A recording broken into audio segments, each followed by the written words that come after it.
Les deux assemblées générales ordinaires et extraordinaires dans le processus électoral à la tête de la Fédération ivoirienne de football, FIF, sont désormais chose faite.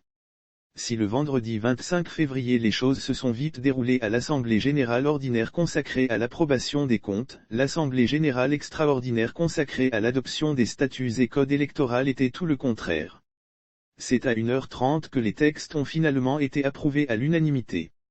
Débat houleux sur l'article 47 selon plusieurs participants, le blocage était relatif à l'article 47 qui statue sur les critères d'éligibilité notamment la question de parrainage.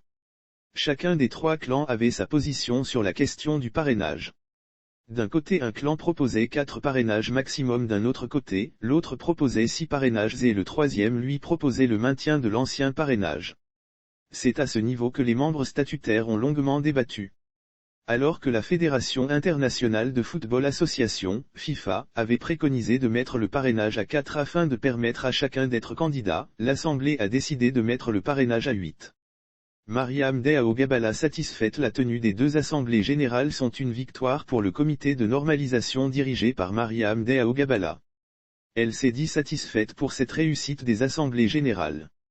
Nous nous félicitons de la participation des membres statutaires. De mémoire d'acteurs du football ivoirien, il n'y a jamais eu cette ouverture et des discussions sur les statuts et codes électoraux. Pour nous, cela signifie que les différents acteurs s'approprient leurs propres instruments, leur propre constitution. Pour l'adoption des différents textes, il fallait les 2/3, mais nous sommes arrivés à l'unanimité.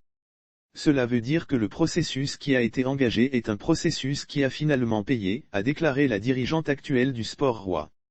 Un pas vers la porte de sortie avec la validation des deux assemblées générales ordinaires et extraordinaires consacrées à l'examen et à l'adoption des statuts et codes électoraux ainsi qu'à l'approbation des comptes de l'exercice 2020, on peut aisément dire que le mandat de la normalisation tire à sa fin.